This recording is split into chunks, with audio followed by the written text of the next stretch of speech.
Marnie Blunt is in Winnipeg with what we know about this harrowing crime.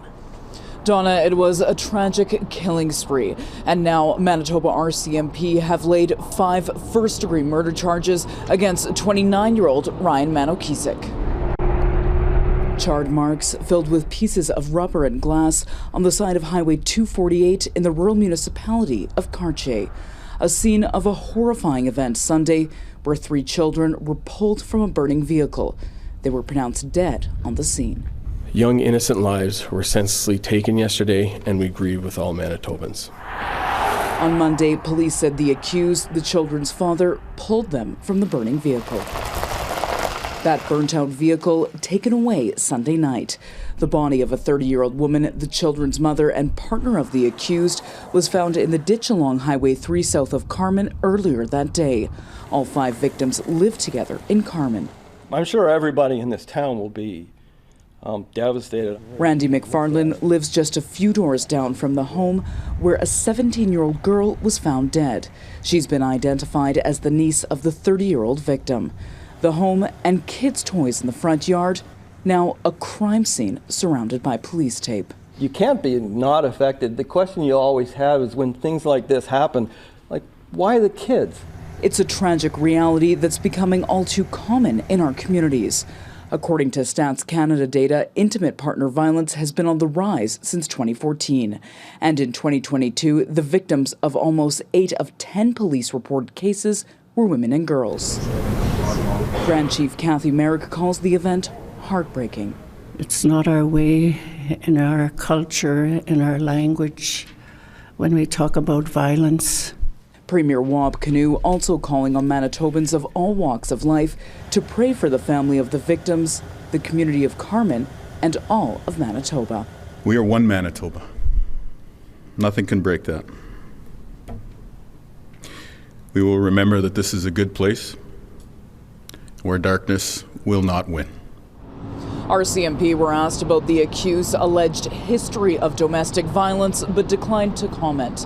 They also said they will not be releasing the names of the victims at the request of the families. Donna?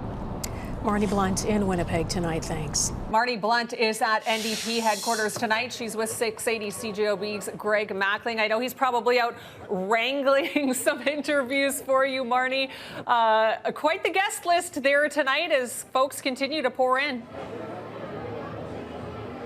Yeah, Lisa, there is quite the guest list. We've seen lots of different people coming in showing their support. We've seen different unions. We've seen the MKO Grand Chief. We've also seen Cambria Harris, who's the daughter of Morgan Harris, who's one of the women believed to be in the landfill north of the city. The PC government said they would not search that landfill. NDP and Liberals have said they will. But joining me to talk more about some of the energy in the room right now is Lisa Naylor, who's the candidate for Wellesley. Thanks so much for joining. Searing heat, threat of lightning strikes and fierce winds will likely ignite and fan even more raging fires. Marnie Blunt is near Entwistle, west of Edmonton, and she has our top story tonight. Marnie. Farah, there are about 80 wildfires in Alberta, many of them burning out of control. Here in Parkland County, residents have been able to return home, but the situation here remains delicate, and the community is still on edge. A haze of smoke clouding the air, smoldering ground with trees turned to use matchsticks. Homes reduced to rubble and ash. Devastating scenes of a wildfire in Alberta's Parkland and Yellowhead counties. Here was sort of my pride and joy. It's a 79 Cadillac with 76,000 K on it, right there. Last Saturday, Archie and Donna Lee came home to a nightmare after they were forced to leave 2 days earlier.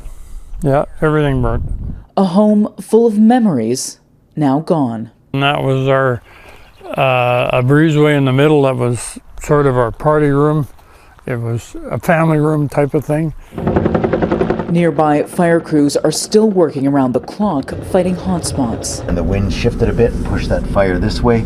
The sad part is it jumped the river right all through here, and many homes on that side were lost. And with high temperatures, wind, tinder dry conditions, and the fire deeply embedded into peat moss in the ground, they're bracing for the worst. Well, our concerns with the fire today is low humidity, high temps, and that's a real good day for fire growth, and that's what our crews are being mindful of in there. The chief says crews are exhausted and hoping for relief. It takes a lot of resources. It's hot, hard, dirty work. It's a tough, grueling couple of days ahead of us. We really hope those incoming resources are distributed to the places that need it. And while the evacuation orders have been lifted, the Parkland mayor is still warning residents to be ready to leave again on a moment's notice. This fire is still active and it is still very concerning. We are encouraging residents to be prepared, to have a bag ready, enough food and water for 3 days, all of their medications and important documents. As for Donna and Archie Lee, they plan on rebuilding. They're grateful for the support from their community and local church and are focusing on what matters most.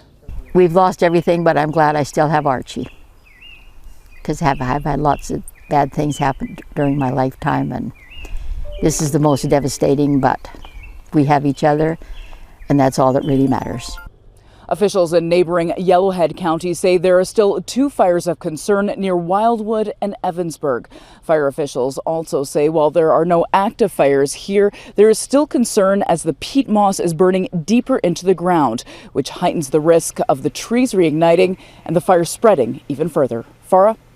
Marnie Blunt near Entwistle, Alberta. Thanks for that, Marnie. Stay safe out there. Praying, mourning, healing, and trying to come to terms with unimaginable loss. A somber Sunday morning service at St. George's Orthodox Ukrainian Church in Dauphin. Within the community of St. George's, everyone here probably knew everyone on the bus. I'm not aware of everybody that was on the trip, but I can assure you that I know each and every one of them, and the trauma has hit everybody very, very hard. And some directly affected by the tragedy. I unfortunately lost a close family friend, and she was my godmother. People coming together to lean on one another and their faith during a time of devastation. Well, the temple is the hospital for souls and bodies. Gives us energy, perspective, direction for the week that is coming and all of its problems. Well, let them rest in peace, whoever did pass away. God be with them. Yeah. And those that are left, God take care of them, help them to recover all this. According to the priests, some people on board the bus lived at St. George's Place, a retirement complex with ties to the church. They lost their mothers, they lost their brothers, and they lost their loved ones. It'll take time. Lots of people have lost in that way, but time heals. Our Father in heaven, hallowed be your name. More prayers for those affected over at Trinity Lutheran Church, which has served as a support center this week for grieving families. They are going through a grieving process that's different than anything they've ever been through. And this past year has been trying for the area because there's been so many deaths. It seems one thing after another. The community still dealing with the pain of another tragic crash in March that took the lives of 3 Dauphin teens and another from Carberry when their vehicle collided with a semi on Highway 5. Tragedies that have the community coming together during dark days. I just want to send a message to the family that the whole community is praying for them and hoping that they can come through the trauma. As many are coming together to cope and grieve the loss of their loved ones, we're learning more about who some of them were, including Nettie Nakoneci, whose granddaughter confirmed she was a victim on the bus crash. She's remembered as an incredible Baba to 8 grandkids and 5 great-grandkids, with a 6th on the way. Her granddaughter saying her love for God was wholehearted, and her impact she made on people's lives is unmatched. As you can see, this horrific event will leave a lasting impact on so many families, many of which may find some comfort in each other and their memories that will live on. Donna?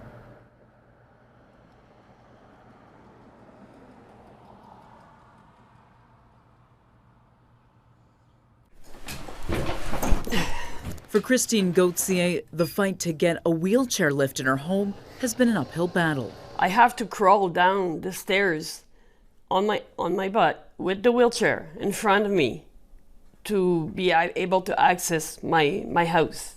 While pleading her case to a Veterans Affairs case manager over the phone in 2019, she was told something that would leave her feeling shocked. If things are so hard at this point and you just can't keep going on, and you know we can assist you with aid to die. And she's not the only one. To my knowledge, at this time, there is one isolated case. That statement pivoting just 2 weeks later. 2 subsequent cases with the same veteran service agent have been confirmed, bringing the total number of cases from the employee to 4. It's unclear if the VAC worker involved in those cases is the same one Gauthier spoke with. In July 2021, Gauthier penned a letter to the Prime Minister stating, "If you do not want to allow me to live with autonomy and dignity, put an end to my suffering and my days. But unfortunately, you will need to do it, as my convictions and my faith prevent me from doing so." In a press conference Friday, Justin Trudeau addressed the concerns over Veterans Affairs. I have said repeatedly that this is absolutely unacceptable. And as soon as we heard about this, we took action.